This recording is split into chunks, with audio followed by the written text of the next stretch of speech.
Hey runners, recently we got an update, and it's, well, the Shock and Awe update. It adds a few weapon changes, as well as adds a few new items, which is really cool. So let's get straight into this.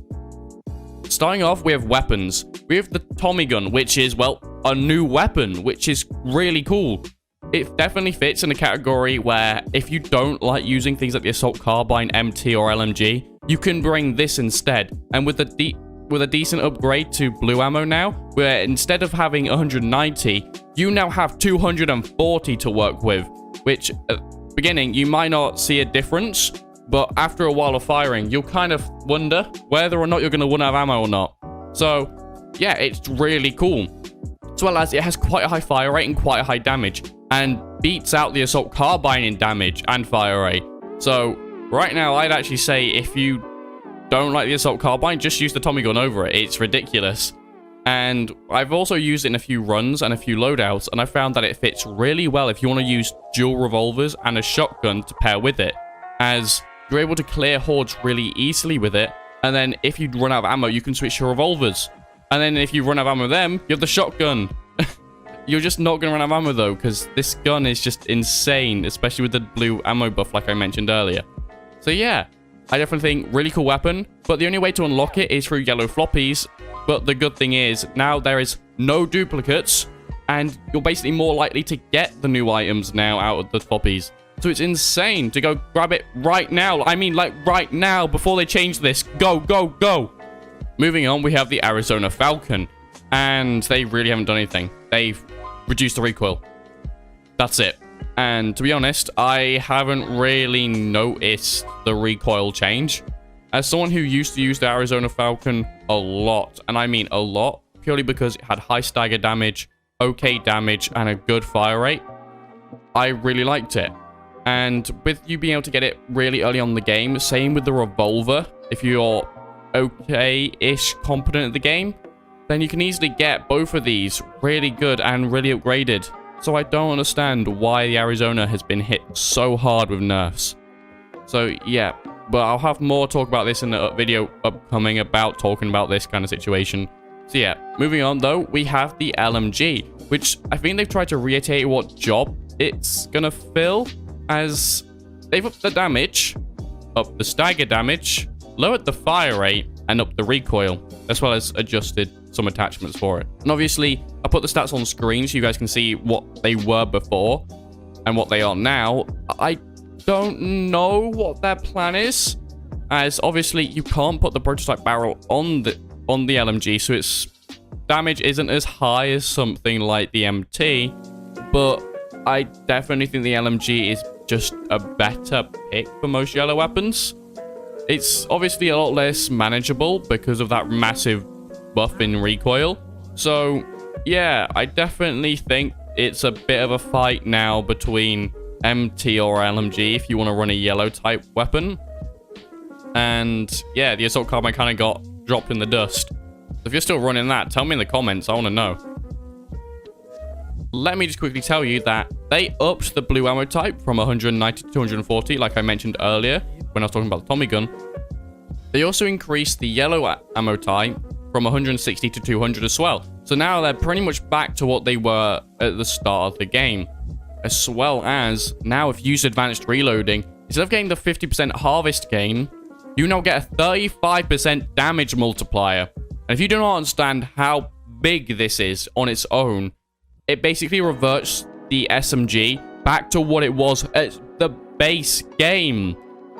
And I mean, base game stats, you're basically taking seconds to kill Special Infected, milliseconds to murder normal Snowbreed. It's just insane how good this is. And to be honest, it definitely rewards skill to damage output really well, as if you've learned all these advanced reloading tricks, you'll easily be able to blast through this. So yeah, definitely I'd say give it a try and learn advanced reloading a bit more. Another thing is they changed how blue ammo type affects enemies, as now any blue ammo type weapon, aka the Tommy gun, SMG, or service pistols, now gets a 1.2 times damage multiplier against common Snowbreed, but now do 0.8 times to Special Infected. So you do maths, it's quite a big amount that you're going to be losing. But to be honest, it's not too bad, especially with advanced reloading, as it completely counteracts this. So yeah, I definitely think just, you know, if you like blue ammo weapons, obviously it'll take longer now to kill special infected. But if you want to use advanced reloading, it won't take long at all. So yeah. Moving on, we have a few map changes. And by map changes, I mean they changed Boulevard to now make it harder. And I mean, now there are so many more hordes. And you have to be very, very careful now when you're clearing the hordes. So what I will say is, if you've seen my Boulevard video, I would recommend you do not do any of the risky strats from that.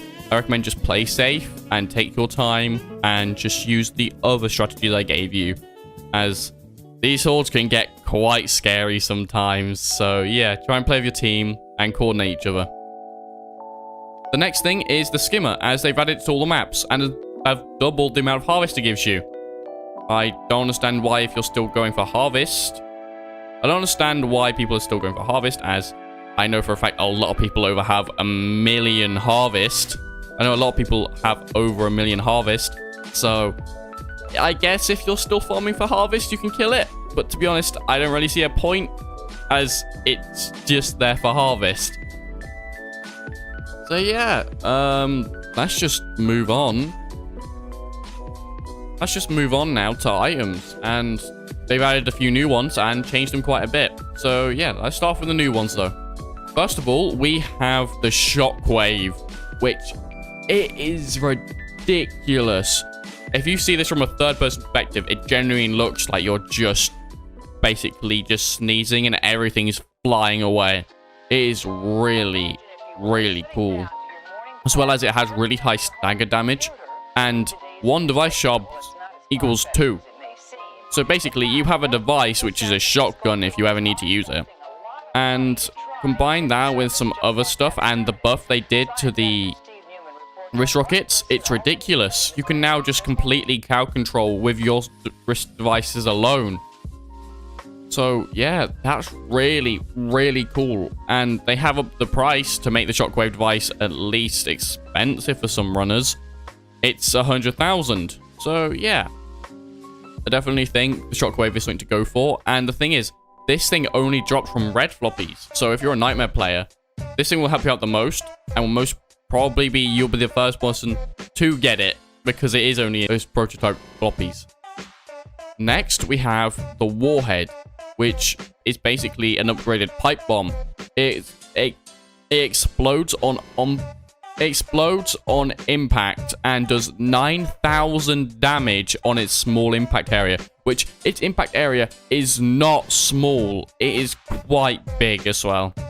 And 10,000 stagger damage for anything just barely outside. So if you want to just entry with it, you can, and it's ridiculously good. And can be brought for 1,000 harvest, which adjusts obviously the difficulty. So meaning in Nightmare, it'll be around 5,000. But to be honest, it's definitely worth bringing, especially with the changes they did to items, which I'll talk about in a bit. Oh yeah, also the Warhead can only be unlocked through purple floppies. But yeah, moving on. We have the Rage Booster, which can only be unlocked through blue floppies, and is basically a juice booster on steroids, as you basically have your fire rate and damage doubled for 10 seconds. So it's just ridiculous. As well as your recoil is reduced, but the thing is your vision goes slightly red, and it's quite weird. So yeah, but to be honest, it is really cool. And the thing is, it can still heal and revive like a normal stim, but it's not that effective. But to be honest, this thing is just ridiculous. You can use it in so many clutch scenarios just to save you if you need to use it.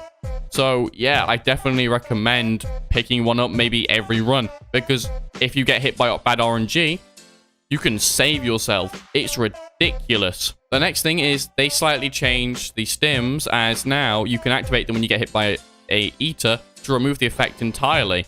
So I definitely recommend always having a juice booster on you now, and always being able to stim, as even in boss fights, if you get hit by an eater and blinded, you have no clue where the next horde's spawning. So yeah, definitely stim yourself if you need to and get rid of that effect.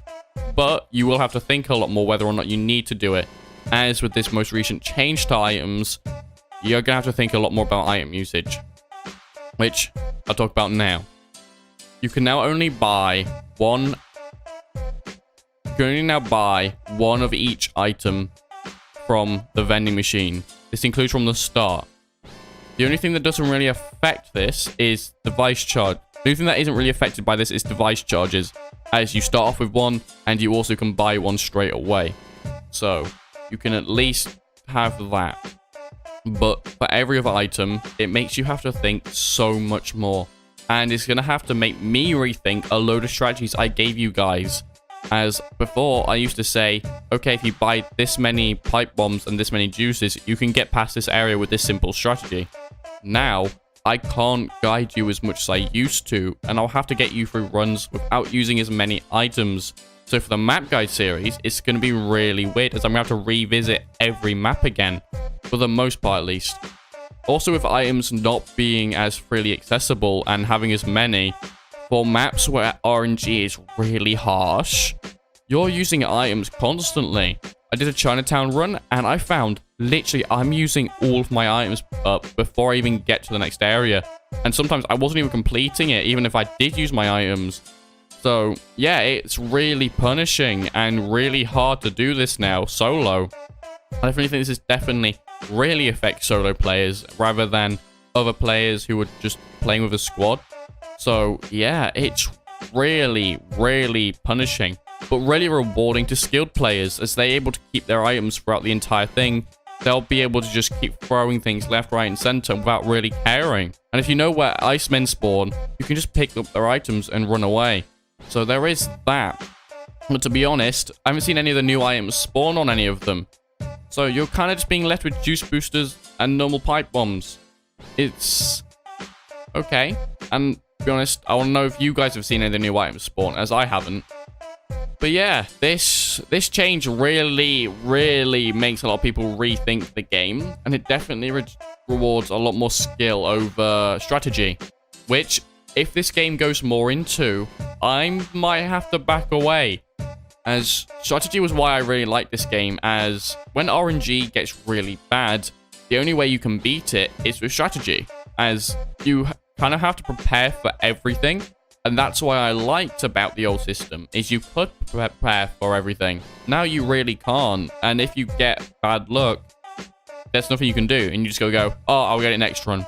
So yeah, if they do any more changes to items, or they revert it, I might be able to do a bit more. But to be honest, I'll probably be taking a step back for a while with this change, as I've got to rethink a load of strategies for map guides.